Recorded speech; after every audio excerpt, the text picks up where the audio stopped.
Welcome back to the Warrior Servant Leader podcast. We're so glad everybody could join us today. We have an awesome guest.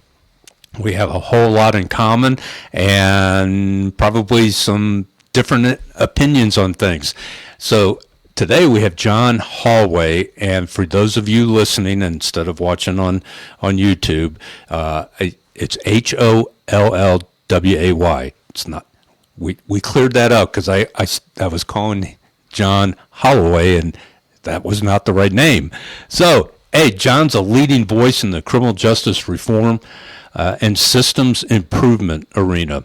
John's a senior advisor at the Quattrone Center for the Fair Administration of Justice at the University of Pennsylvania Carey Law School, where he previously served as executive director and helped grow the center into a national force for change.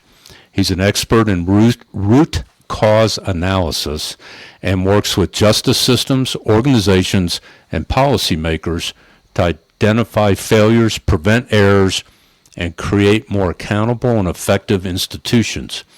He also leads initiatives that turn critical incidents into opportunities for learning and long-term reform.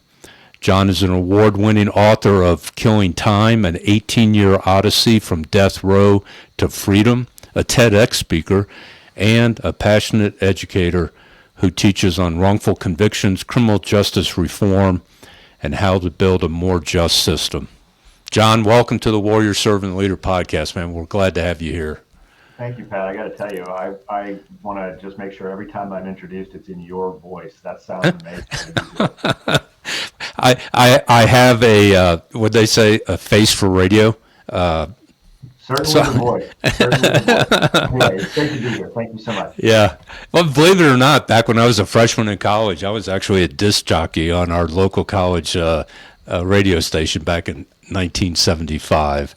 So, man, it's great to have you here. And one of the things that we have in common is the number of years that we have been in the legal system as lawyers. I jumped in 1982. You jumped in 1995. And I kind of want to set a little bit more background up so we kind of have some framework. So your BA is from UPenn, 1992, History, East Asian Studies. Your law degree, GW, George Washington Law School, 1995. And then a Master's of Applied Positive Psychology from UPenn in 2018. And you spent the first, probably, decade, even more than that, maybe first 2 decades, more in the corporate world, private sector, non-criminal justice, and now with the Quattrone Center and writing your book about, was it John Thompson's case, 18 years on death row.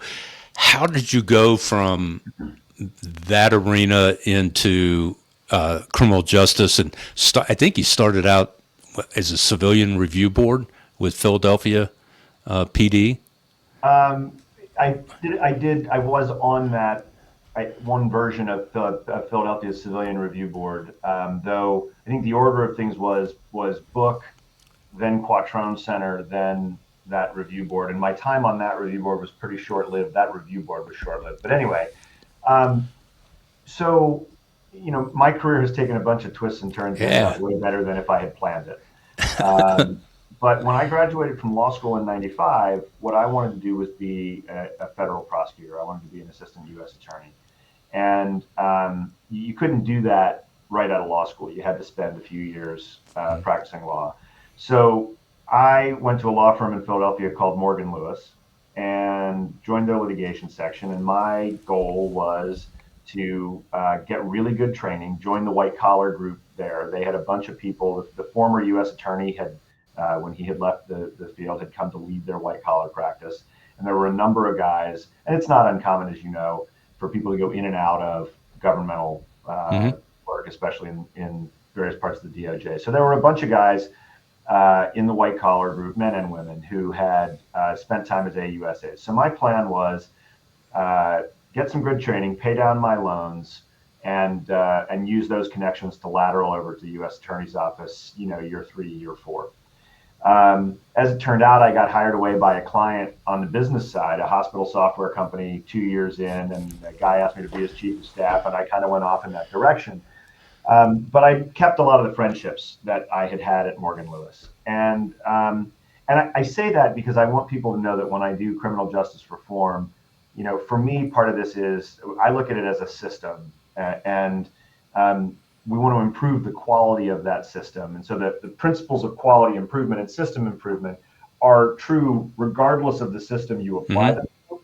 But when you're trying to fix the system and you're trying to improve a system, you want to elevate all the parts of that system. So often people will hear criminal justice reform and think that I am pro-defense. And that's not wrong, but I'm also pro-police, pro-prosecutor, pro-judge, because anytime we help that part of the system function the way it's designed to, we enhance that system as well. So I was, happy in doing corporate stuff, as you put it. And I was good friends with these two lawyers at Morgan named Michael Banks and Gordon Cooney. And Gordon in particular lived down the street from me, and we would watch football on the weekends and everything. And he had a death penalty case that had been going on for a long time. And as with most death penalty cases, you're not allowed to revisit the facts. One of the things you're told, at least I was told when I started my career, was the truth is what the jury says it is. And once the jury has determined that John Thompson is guilty, you're not allowed to relitigate those facts. You can say that the process that led to that was wrong, and therefore we might want to take another swing at it, but you can't say he's innocent. And as a defense lawyer, it's not really a question you ask. So John had said he didn't do it, but they hadn't really litigated it. So they represent him for 14 years, and they get their final, up 2 steps forward, 1 step forward, 2 steps back. They make some progress on an appeal, it gets overturned, and this is how it goes. And Gordon comes over and he says, I'm going down to tell John Thompson, the Supreme Court rejected his final appeal, and I'm going down to tell him that he's going to die in 5 weeks. And, he's been representing this guy for 14 years. When you're the lawyer for a death row inmate, you are their lifeline. You are their connection to the outside world. You're often the only phone call they're allowed to make. And they'd gotten very, very close. Michael and Gordon and John had gotten very, very close over that time period. And Michael and Gordon were very conscientious guys, and there was a couple of things in the record that they'd never really been able to litigate that they decided, well, we won't be able to sleep for the rest of our lives if we don't take a swing at a couple of these things. So they hired a private detective, and as Gordon and Michael went and delivered the news to John in person, which they thought was important, that they'd run out of options, and leaving Angola, Gordon's phone gets a voicemail from this private detective, and she has found a blood test in the New Orleans Police Department crime lab that when they look at it, they realize it ends up leading to John's complete exoneration on both of the crimes for which he was convicted. And it took him another 4 years, even after finding scientific proof of his evidence, it took another 4 years to get him exonerated. But I was able to prevail on this. This blew me away. Okay, it had never occurred to me that the system got it wrong. And I don't know. When I grew up, we listened to things on the radio, and the radio would come on and say, police have made an arrest in the crime of XYZ, and I would think, oh, they got the guy. Because I didn't think that the criminal justice system would arrest somebody that hadn't committed the crime. And I had spent time in the U.S. Attorney's Office in a summer in law school, and one of the things they said was, we have so many cases we could prosecute that we don't, that we're very certain that the ones that we do are accurate and righteous convictions. And so this whole concept that they'd just gotten the wrong guy really blew me away. And I convinced Michael and Gordon to let me write a book about it. And when I was shopping the book around, I kept getting these calls from people who would say, look, this is a tremendous manuscript. This is great. We're going to pass because we see too many of these. But you should keep it up. That face you're making, that really? That was exactly I was like, let me make sure I've got this. You see too many manuscripts that are nonfiction about a guy who's been on death row for 18 years and gets exonerated in the last 5 weeks of his time. And they said, yeah, we get about one of these a month. You should try the New Yorker. And so that kind of stayed with me. And when the book got published and got a little bit of acclaim, some other parts of the criminal justice reform system began reaching out, and the Northern California Innocence Project called, and I did a book talk there, and they asked me to join their board. And I was going around and spoke at Penn. And a guy who works at Penn pulled me off the stage and said, I have these donors, and they want to know why we don't have an Innocence Project. And I said, well, there's a glib answer, and then there's a more thoughtful answer. The glib answer is the Pennsylvania Innocence Project already exists at Temple. Penn students go and there, use it. They've got one, use theirs, right? Yeah. The real answer, though, was it costs $10 to $15 million to litigate one of these cases. They're incredibly time intensive. Morgan Lewis had spent millions and millions of dollars pro bono, and that was kind of the deal. I said, for that same kind of investment, you could create a center that actually used data to try to analyze where the problems are and do scholarly research. And it turns out that Denise and Frank Quattrone were these donors. They had a really, really bad interaction with the criminal justice system themselves. Frank is an exoneree, was innocent of what he was charged with. And Frank and Denise had this brilliant idea that they wanted to start a center that did something similar. And so they had this wonderful idea, and they had something I didn't have, which was the ability to endow a center to do this. And we started it in 2013, and that's how I got into criminal justice reform, was trying to take my corporate expertise in startups and apply it to this concept of, can I help the Quattrones, achieve their vision, and Penn Law achieve its vision of a national convening hub that uses research and data to improve the criminal justice system, including the parts where they interlock, because of course the behavior of police influences prosecutors and vice versa, and the behavior of prosecutors influences defense attorneys and vice versa. And everything's connected, and it's often at those points of connections where there's room for error and therefore improvement. So that's a long-winded answer for which I apologize, but it was a single story that grabbed me from people that I knew and trusted that led me to this world that I didn't know existed. And the Quattrones, really, really brilliant people wanting to make the world better, and having the generosity to create the center and give us some room to run. Yeah. Ah, man, that's, as we call it, the Paul Harvey, the rest of the story. So it's good to know that background, because I agree. I mean, I've been in this arena for 44 years, and there are significant reform issues that need to be addressed, and it's not because of evil intent on the part of the prosecution or law enforcement, or even evil intent on the side of the defense bar. And one of the things I think that's been incredibly lax in reform. Well, I do have to ask this question first. Was the Thompson case, did it turn out that this ended up being a Brady disclosure type thing? I mean, for that DNA evidence to be there for that long, and it took a PI to go find it in a short period of time? So there was a lot more Brady evidence than that in the Thompson case. And, okay. and there were ultimately, I think, 14 different pieces of Brady. So the drug test was certainly one.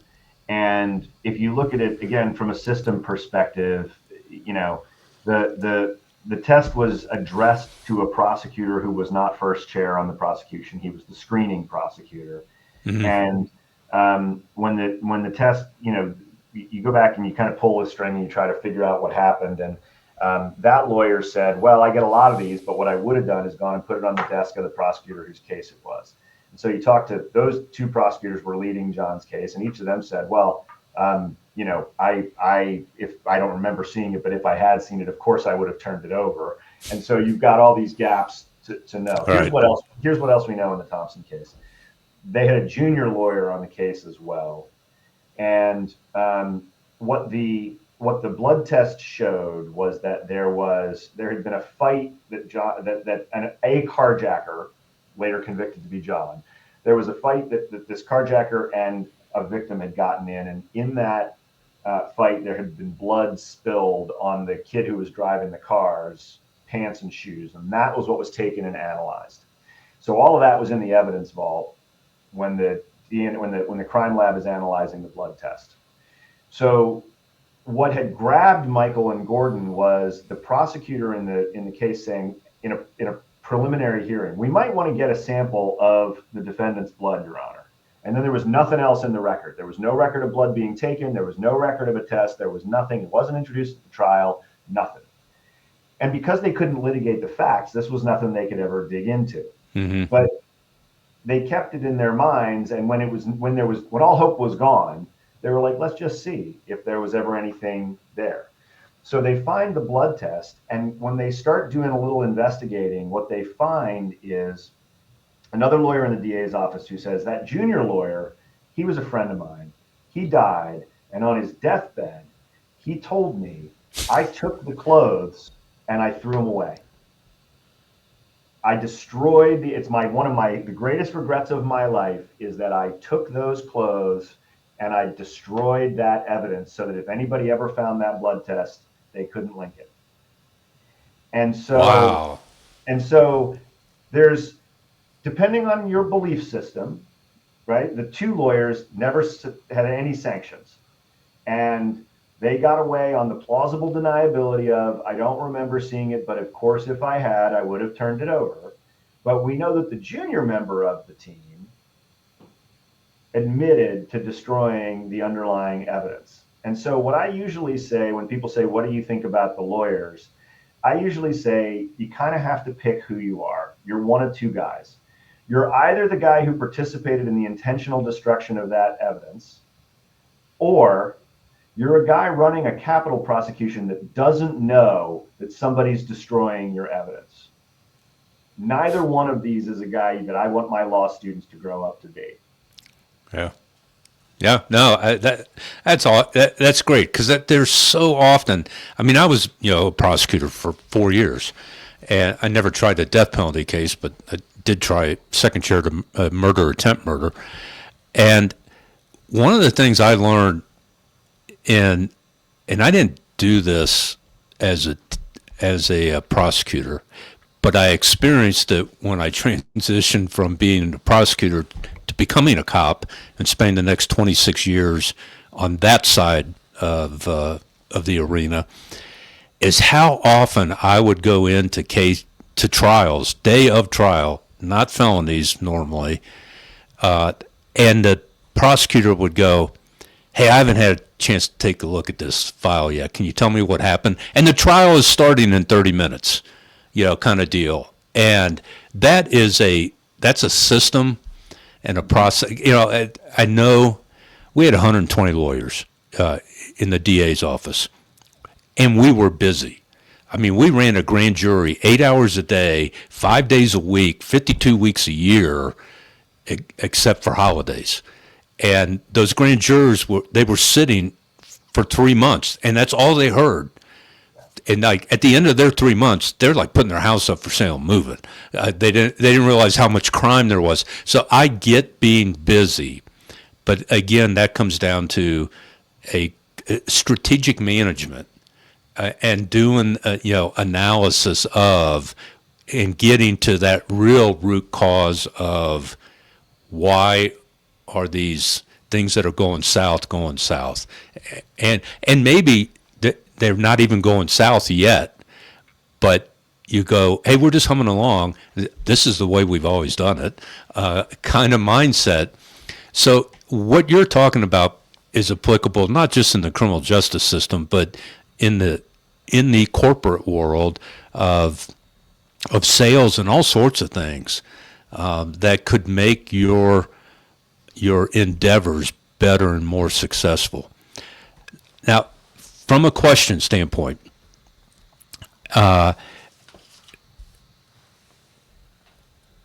after spending time in this killing time case with John Thompson, and by the way, here's an off-the-wall question.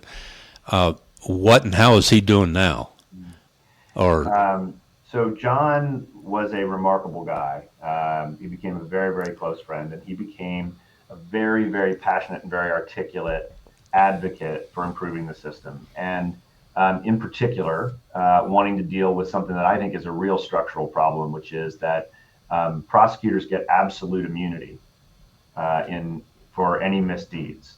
So I think you know this, I'm sure, but absolute immunity basically means if I intentionally do something wrong, there's still no recourse. And the recourse in the courts is you cannot even file. You get dismissed before we establish it because there is simply total immunity. So you file, the prosecutor says, I'm completely immune, and the case goes away. And that's true regardless of what they've done. And we could go into the Supreme Court law of this and why this is the case, but it is the case. And I think when we at the Quattrone Center have done a variety of different ways of exploring this, but what it comes down to is this. I think most people in America would be okay with the idea that it's hard to prosecute a prosecutor, that we don't want, anytime there's an acquittal or something like that, with a police officer, with a prosecutor, they are putting themselves in that line of work, and we don't want there to be a flood of cases. But if somebody intentionally does something, I mean, John's question was, why is this not attempted murder? If you manipulated evidence on a case where you were going to kill me, then why is that not attempted murder if you did it intentionally? And if I can prove that, shouldn't there be a sanction? And so I think it becomes, the challenge becomes we need to be able to differentiate between a mistake and intentional misconduct. But right now, there is absolutely no accountability for prosecutors at all. There just simply isn't. And so how do we change that part of the system, not to make it easy, but to say in the worst of the worst cases where somebody has intentionally done something like that, shouldn't we be able to have an appropriate sanction in that context? And John, he did two things. One was he would go around the country talk about that. Second was he started an organization called Resurrection After Exoneration, because there are now 4,000 confirmed exonerations in the United States. That's, these are people who, the National Registry of Exonerations, the great website with all their narratives, these are people who were convicted of one or more crimes, had all of those crimes reversed or vacated, and nothing else on their record for that event. Okay, so this doesn't count people who pled to time served or did whatever they did once this was all found. But what John found when he left was he left prison after 19 years with the clothes that he'd come in with, and that was it. I used to say he got a $10 bus voucher, but I was overselling it because he got released from a different prison than the one he was admitted to, and so he didn't get his bus voucher.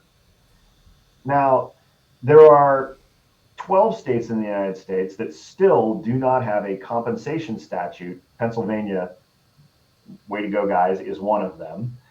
And so even though the state made this mistake and caused John to spend 19 years in prison, at the time he left, there was no compensation statute. And because John was on death row, he hadn't been allowed to take vocational classes that might have helped him when we got out, because why would you do that? And there was nothing to help him with any of the parole services. He wasn't eligible for parole services because he hadn't done the crime he was convicted of. So there was literally no structure to welcome John back or help him adjust after that time. And Resurrection After Exoneration wanted to fill that gap and help people get, you can't get a credit card without a driver's license. You can't get a driver's license without a social security number. You might not have a social security number after you've spent 18 years in prison. You might not know how to get your hands on that. So how do we stabilize you while we're doing all those things? So that's what John was doing. Unfortunately, tragically, John had a heart attack when he was 57 years old. Turns out 19 years in prison is not that great for your long-term heart health. And so we lost a friend that day. Wow. So what are some of the things pragmatically that people can do that they're not in the criminal justice system? They're not victims. They're not suspects. They're not defendants or anything like that. And they hear this story and they go, well, I want to do something. What are some things that they can, do from home to make a difference, in these types of cases? And before you answer that, I do want to say that I 100% believe that there are innocent people that are serving time in prison that did not do what they've been accused of, and they're convicted for a whole variety of reasons that some may be legit, some may not be. Are convicted. Equally true, there are guilty people running free that that should be in prison. Yeah. And in our lifetime, theoretically, O.J. Simpson was one of those people. But that's another story. So, having said all that, because I want to clarify that this is a complex situation and narrative, and people may just throw their hands up and go, "Hey, there's nothing I can do." What can they do? Well, let me answer both parts of your last statement, because I think they're both important. Again, when I look at the criminal justice system as a system, what you would say with a system is that when the system does what it's designed to do, you get the right result. Anytime you don't get that result, I'm going to call that an error. Okay. You could call it an undesired outcome. You could call it whatever you want. What I'm not doing is ascribing blame at this point. I'm just saying, if we don't do what the system is designed to do, that is a system error. Okay. And my supposition to you, what I would say is, in my way of thinking, the goal of the criminal justice system is to get the right guy in the right way and do something useful with that person to reduce crime. Okay? So if we don't get the right guy, that's a problem. If we get the wrong guy, that's a problem. Those are flip sides of the same error coin. We didn't get the right guy. So the example of John Thompson is an error, and your example of an innocent person a guilty person who actually committed the crime, who's not being held accountable. Both of those are errors that we want to fix. Mm-hmm. Okay? And one way to get rid of wrongful convictions is to always get the right guy. Yeah. Right? But a cold case is absolutely an error too. Okay? Then we got to do it in ways that respect the Constitution, the Fourth Amendment, all that stuff. Right. And then we want to do something that reduces crime, either because that person's not committing another crime or because nobody's copycatting it. So we can talk about what's useful, but I think one of the things we're finding is that maybe throwing everybody in prison is not useful. Maybe we only throw the people in prison. Is it useful to put Bernie Madoff in prison? I don't know. If it deters somebody else's actions, maybe, right? I don't think it's useful to put Bernie Madoff in prison because I don't think he was a physical danger to anybody. Whereas somebody who has knifed 9 people and is going to knife a 10th maybe shouldn't be out and about. So right. I think we need to think about that. But I agree with you that all those things are errors. The one thing I would say though about guilty but not convicted is that that's a system feature, not a system bug. Because innocent until proven guilty is designed to put more of the burden for error. It's designed to say, if we make a mistake, we'd rather make a mistake letting that person go free than letting that person be incarcerated. And so we deliberately put a thumb on the scale there in favor of, if we're not certain, we're going to let you go. And so just be aware that that's feature, not bug, whereas wrongful conviction is bug, not feature. Now, what can we do? First of all, be aware, educate yourself. Second of all, by all means, write a check to the Quattrone Center for the Fair Administration of Justice at the University of Pennsylvania Carey Law School. We will put your money to good use helping the system. Third, talk to your representatives at the state level. 90% of all crime in the United States is at the local and state level, not the federal level. Mm-hmm. And your local DAs have tremendous power and discretion over what they prosecute and how. You should be engaging with them about where you think things are going well or wrong in your community. We have some very thoughtful prosecutors here in Philadelphia and elsewhere in the collar counties around where I live. And one of the things that that has happened is we've created some diversion courts. And the diversion and community courts allow community people to be involved in what the sanctions should be for people who are dealing with substance abuse, for all sorts of behavioral health challenges where the penal system might not be the best use of those resources. To your point, people are overworked as it is. But we can create new structures to manage those so that people get taken care of, and behavior that is not tolerable isn't tolerated, but the way we manage it has the right level of compassion and the right level of accountability to help people navigate through some of these challenges. And I think those community conversations with prosecutors and defense attorneys at the local level, you can really do a lot. If you live in Colorado, and you are interested in absolute immunity, people are working very hard. Colorado recently, after the George Floyd murder, Colorado modified their immunity for police and gave a qualified immunity for police. So again, it has a high bar, but there is a bar after which there are sanctions for intentional behavior. And you can talk to your legislator and perhaps talk about whether that can be then applied, and whether they can pass a law that would expand that and apply that to intentionally malicious prosecutors. And we're hoping that initiative will both be successful in Colorado and spread to other states. So I think those are things we can all do. Yeah. And I would add to that is so many people think the criminal justice system is the judges, the police, and the public defender's office problem. Yeah, and that they're not, whatever the percentage is, and it's extremely high percentage of American folks never have any interaction with the criminal justice system. I mean, they don't get a speeding ticket. They're law abiding, and the only thing they know is what they see on the news, and so therefore they pull that little Kermit the Frog meme, sipping the Lipton tea, none of my business. When in reality, it is. You may not be the victim of violent crime, but your community as a whole is. I mean, why do you think they have, the CNN's poll on the 10 worst places to live in the United States?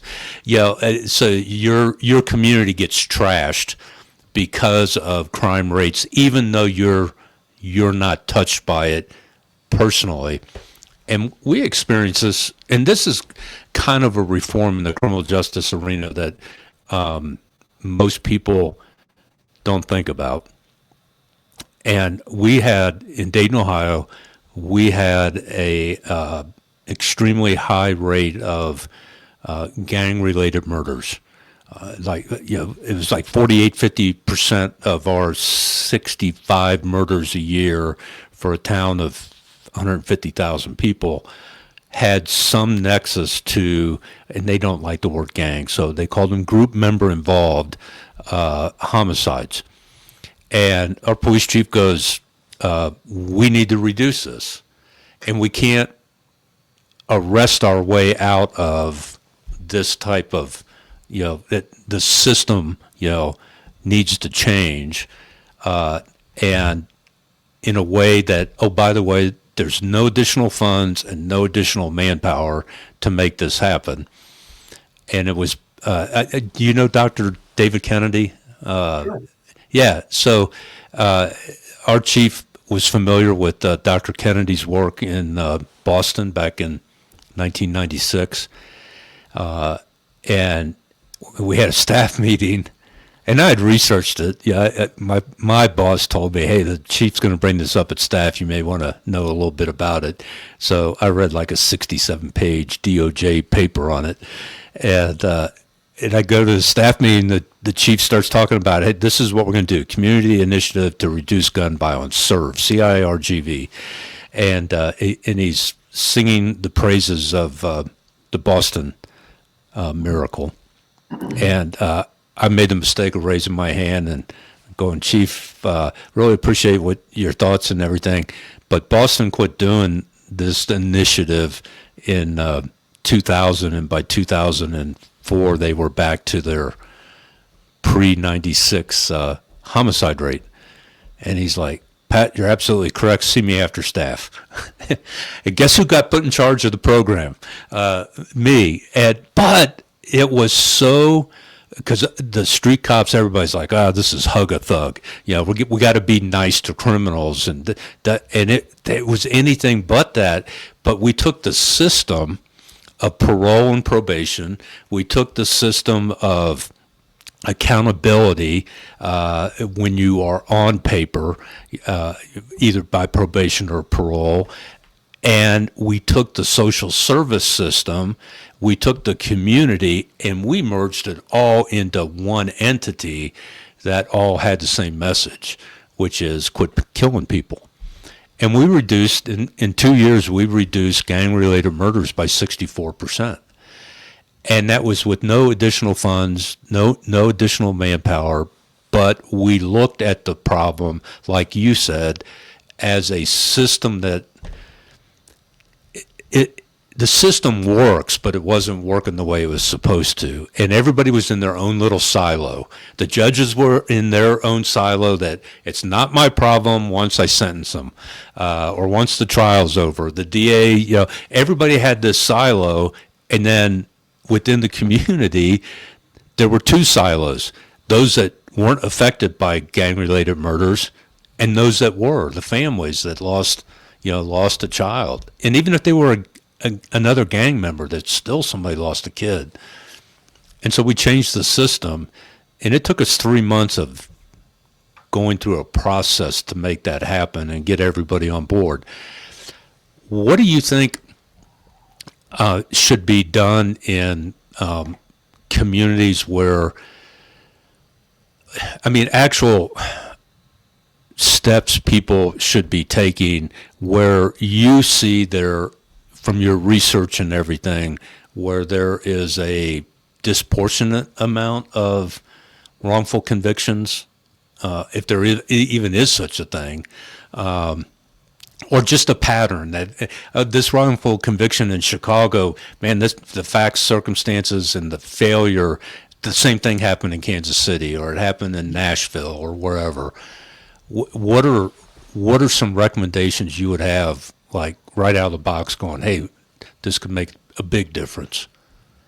Well, so I think what you see, if you were to look at kind of a heat map of exonerations around the United States, you'd see that they're concentrated in large metropolitan areas.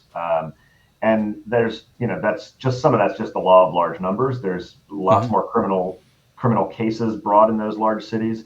And some of it is also the ability to review them. So if you have, a rural district with a single prosecutor is not going to have the bandwidth to go back and review old cases to see whether or not there's a mistake there. So we might have a mistake in there somewhere, we just haven't found it, and we're not digging for it because we don't have a second attorney, in the office who could look at it. So what we do see when you aggregate all of the cases is there's a group of things that are signals, that are warning flags that we should look at this again. Okay, so anytime there is a single source eyewitness ID with no physical evidence, that's just a red flag. If my whole case is built on I saw it and it was Pat, and there is no physical evidence linking Pat to the crime, that is a really, really, really tough case to say I've got you beyond a reasonable doubt. And we find those cases unraveling after conviction all the time. Eyewitness identifications are far less predictive than most people think. Under lab conditions, under optimal conditions, people doing eyewitness identifications get it wrong 30% of the time. Now it's dark and stuff's going on and you're freaked out and stressed because you think you're getting robbed, and that takes some cognitive awareness away from you, and you don't really know the person, and we've got a cross-racial identification, and you're supposed to pick that person out of a photo array. And I'm not saying they aren't right. I'm just saying we need to do more after an ID to make sure we've got the context around it to verify it. False confessions are included in about 15% of all of the known exonerations. These are people confessing to crimes they didn't do. And we really have to look at how our interrogations and interviews are happening, because we can lead people into confessing to crimes intentionally or not. We can taint the investigation, taint the interview by giving away stuff. And if you see an interview that has lasted for more than 4 hours, psychologically, what you end up doing as the interviewee is the brain thinks that you should do the best available outcome in a situation. And we see with these marathon interviews, we see people who they've like, I keep telling him I didn't do it. He's just not listening. I'm never going to get out of this room.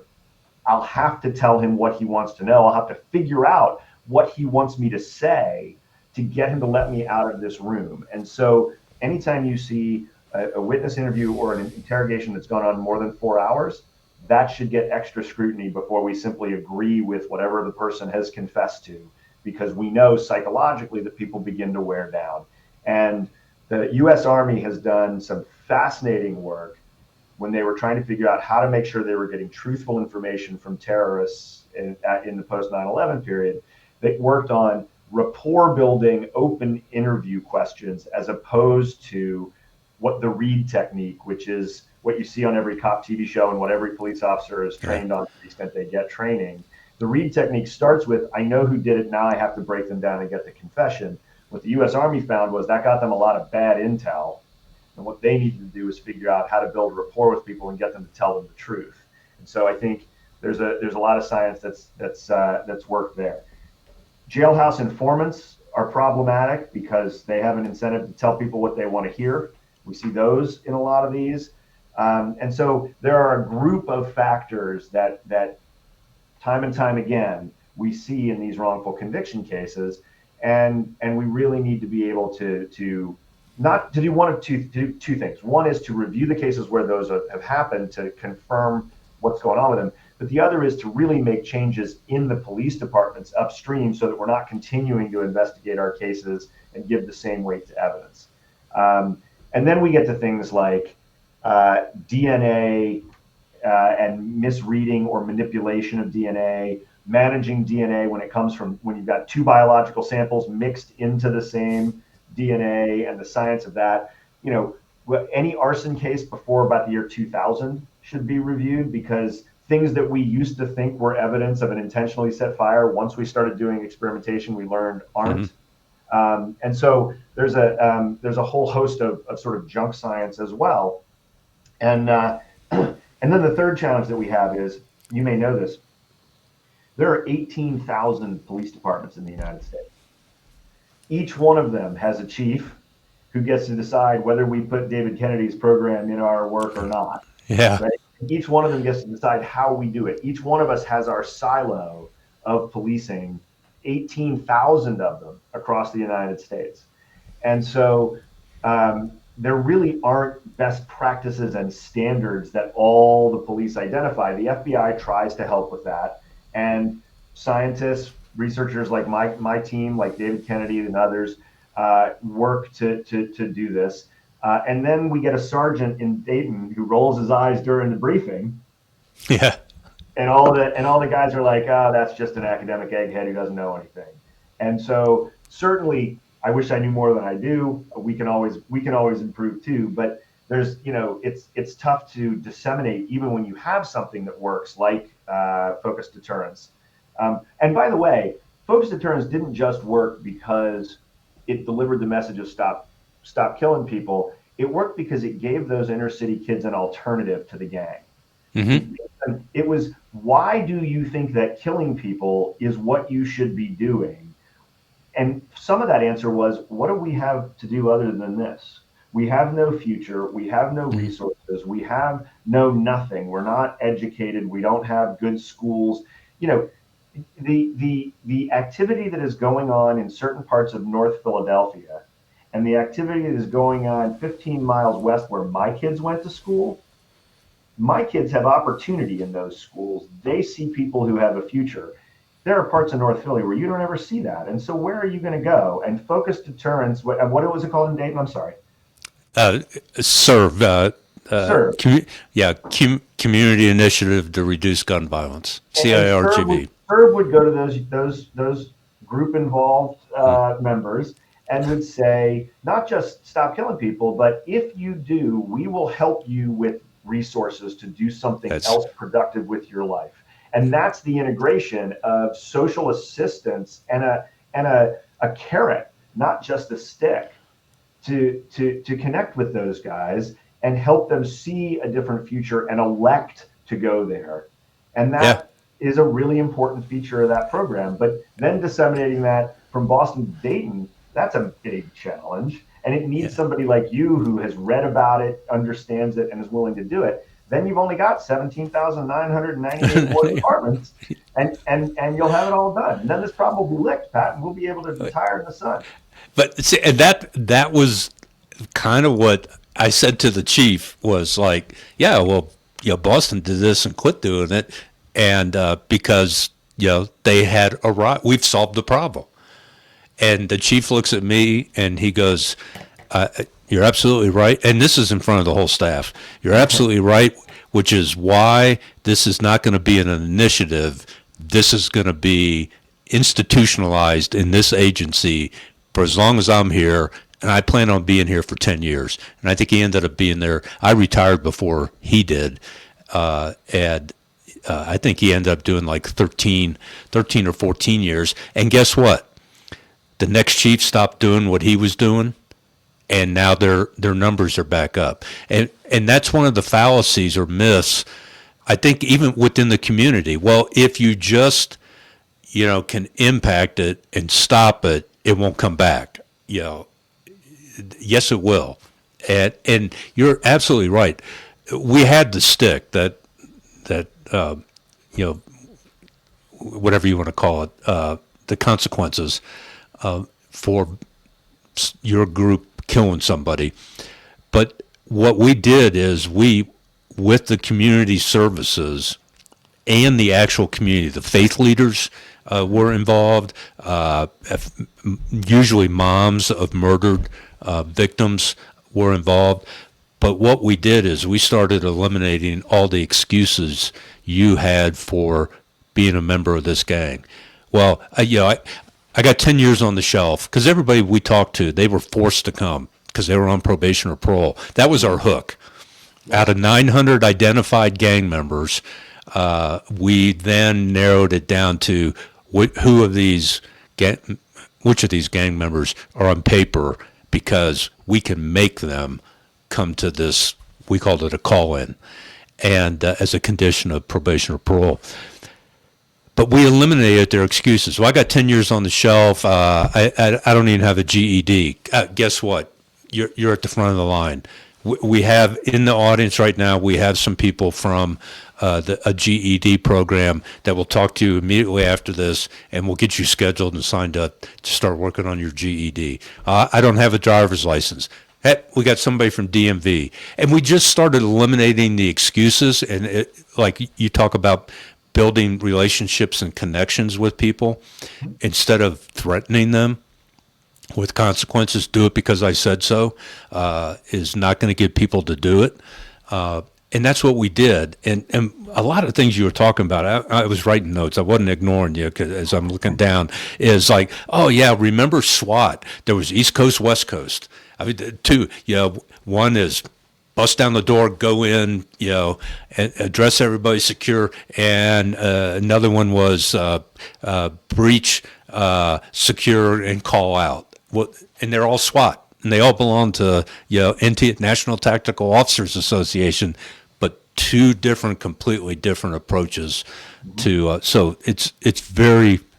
I see a lot of it.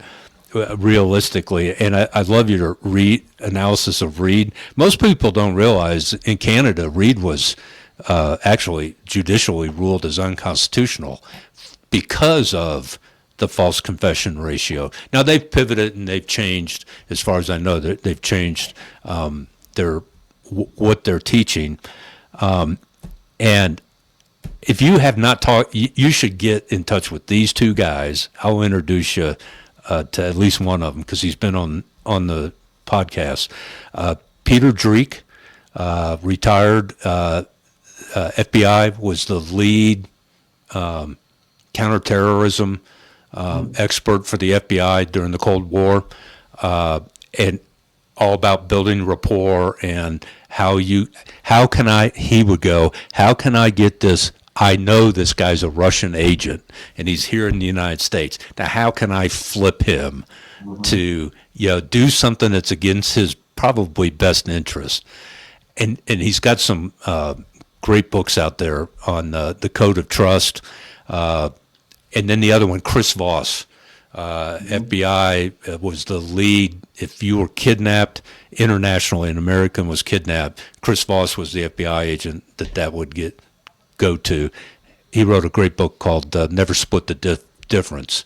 And it's all about building relationship and rapport with bad guys in order to get them to do the right thing. As our motto, it's on my challenge coin. Do the right thing at the right time, the right way, and for the right reasons. Yep. You do that, then you're going to be pretty well insulated from liability. Most likely. Do the right thing, right time, right way, for the right reasons. Now, I just want to share real quickly with you the personal experience in courtroom identification. I'm a young cop.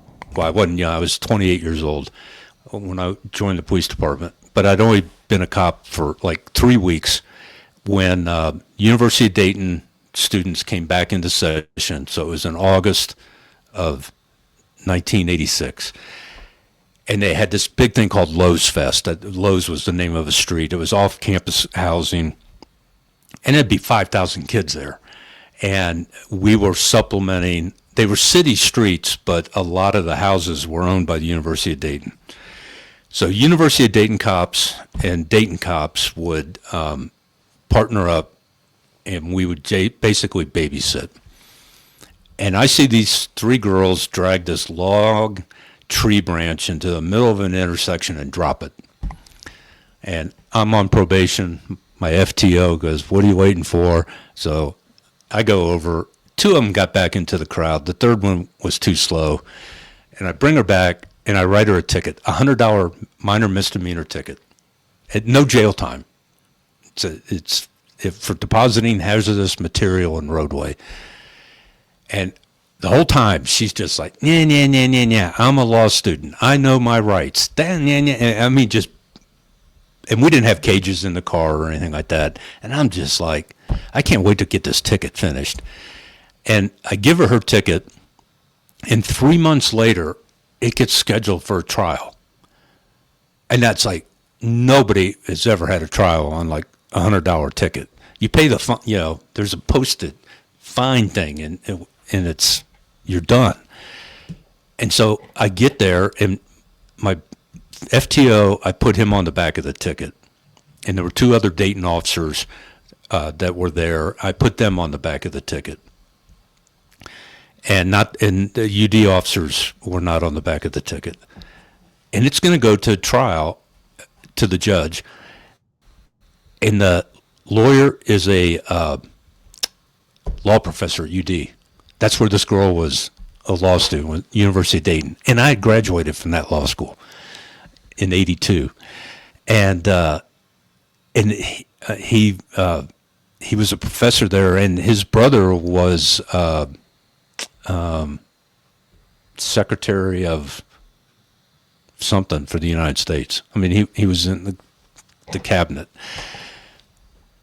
And they call the case, and they do a separation of witnesses. So the other 3 cops are sitting out in the hallway. It's me, the prosecutor, put me on stand. What happened? Yeah, ask me questions. Person you wrote the ticket to today in the courtroom. Yes.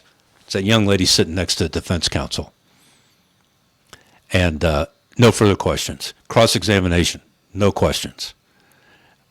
We're not even going to put any additional witnesses on. Stake rest. Judge to the defense, do you have any witnesses to present? Yes. Tells this young lady, take the stand. She gets on the stand, swears her in. What's your name? It's not the name on the ticket. And Two questions. What's your name? And on this date and time, where were you? Her answer was Chicago, Illinois. Because it was a long weekend. She was a law student too. And the prosecutor looks at me and I go, I'm pretty sure that's who I wrote the ticket to. And this was months ago. So no further questions, no cross, defense rest, state, want to recall Officer Welsh, put me on the stand. Is that the person you wrote the ticket to? Yes, it is. To best my, that's who I wrote the ticket to. Puts on my FTO, and they don't know anything, this has happened. Puts on the FTO. It's the person the Officer Welsh wrote the ticket to in the courtroom today. Yeah, it's a young lady sitting right there next to the defense counsel. Puts on the other two cops that were on the back of that. Four of us ID her. No further questions. No cross-examination. Closing statements by the prosecution. You stand on the testimony of the officers, Your Honor. Defense, closing argument, stands up, turns around. Now, the courtroom's filled. There's 100 people in the courtroom. Easy. Turns around and goes, Miss So-and-so, will you please stand up? In the very last row in the courtroom, scrunched down like this, girl stands up. It's the girl I wrote, whose name's on the ticket. The judge goes absolutely ballistic. Calls that we're going off the record. Counsel, my chambers now. We can hear him back there yelling for like 10 minutes, and the whole courtroom can hear it. Comes back in, goes back on the record, tells the defense to stand up, and he goes, I'm declaring a mistrial. And young lady, you never should have agreed to do this, to pose as the defendant in this case. And then he held the law professor in contempt of court, 10 days in jail, and a $500 fine. Suspended the jail and the fine. I'm sorry, suspended the jail, post the fine as a bond pending your appeal, and tells the prosecutor, you can refile if you want, and then that's the end of the case. She goes, you want to refile? I go, absolutely not. It's not worth $100 ticket. But you know what we all did? None of us were intentionally lying. Mm-hmm. And the judge on the record, he actually saved us all from being giglioed, tells the defense on the record and the young lady sitting there as the defendant, I have no reason to doubt the veracity of Officer Welsh or the other three officers. And then so it wasn't intentional. It was not perjury. Yeah. But you know what we did? We just assumed the defendant is sitting, only a defendant would be sitting at the table with the defense attorney.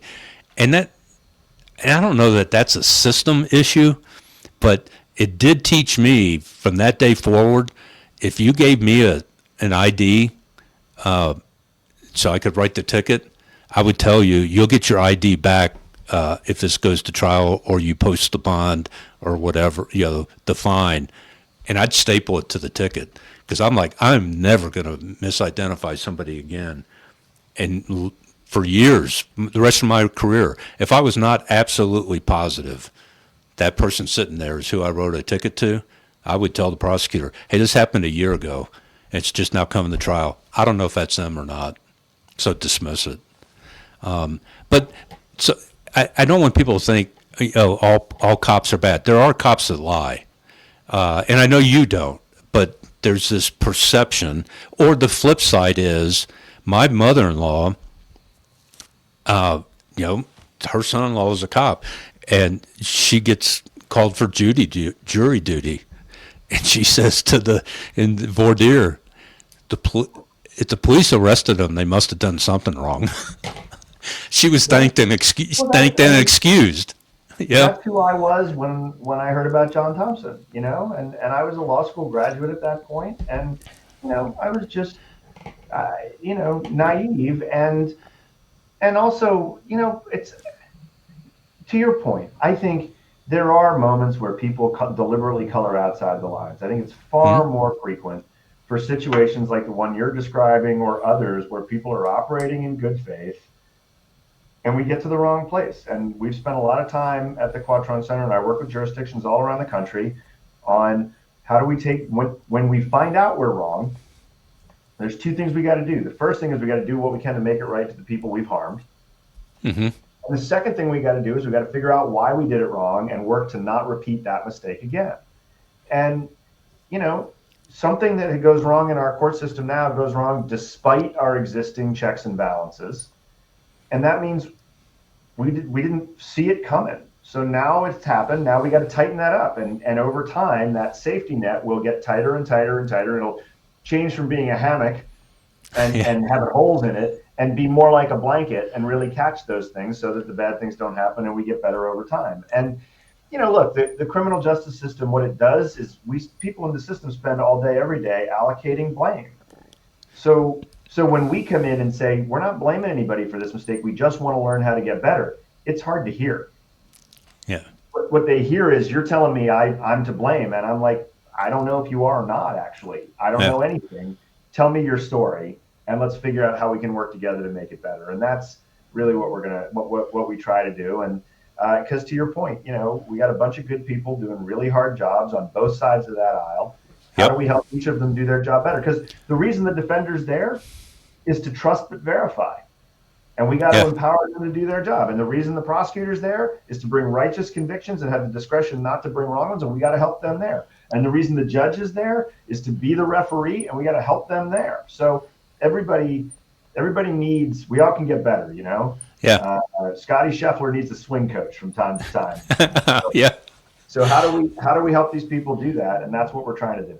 Yeah. And I think one of the best books, and one of the hardest things for me to learn as a prosecutor and as a cop, and I read this book just about a year or so ago. It's been out for a while. I wish I had read it a long time ago. Ego is the Enemy by Ryan Holiday. Yep. And that how so many times it's somebody's ego in an event that is the problem. And that if we can just learn to, and Chris Voss and Peter Dreek talked about that a lot in their writings, is get over it. It's not about you. And if you can come to, and they're FBI, and they're going after, you know, badasses kind of deal, or really significant situations, hostage situations, and to learn, hey, it's not about you, the negotiator. We don't care about your ego, and you shouldn't either. And if we can come to that realization, then we have those aha moments of how we can justly resolve a scenario or a crime or whatever. And you know, sometimes we fail, and that's, what is it? John Maxwell wrote a book. You know, the expression is sometimes you win, sometimes you lose. And he put sometimes you win, and then he crossed out the word lose and put learn. Mm-hmm. It's only a loss if you don't learn from why you didn't win. You know, I say that they said, you know, what happened to my friend John Thompson was a tragedy. And the only thing that would be even more tragic is not learning from what happened to him and making somebody else live through that as well. Right. Absolutely. Man, John, this has been a great conversation. How can people reach out to you, find the book, or they want to support the center, or just learn more about what they can do? You did a great job spelling my name at the beginning. It's Hollway. You can get me at johnhollway.com, or you can Google the Quattrone Center, Quattrone. Google the Quattrone Center. My email is on my Penn Law faculty profile, which you can get there. We've got tons of resources about all the work that we've done there. So either of those is a great way to get in touch with me. I'm on LinkedIn. You can reach out to me there. You know, I try to make myself available and respond to all questions. So look forward to it. And this has been a really fun conversation. Thank you. Where's your TEDx video? That's on YouTube. That's on YouTube. So if you YouTube TEDx and John Hollway, you'll find me there. Awesome.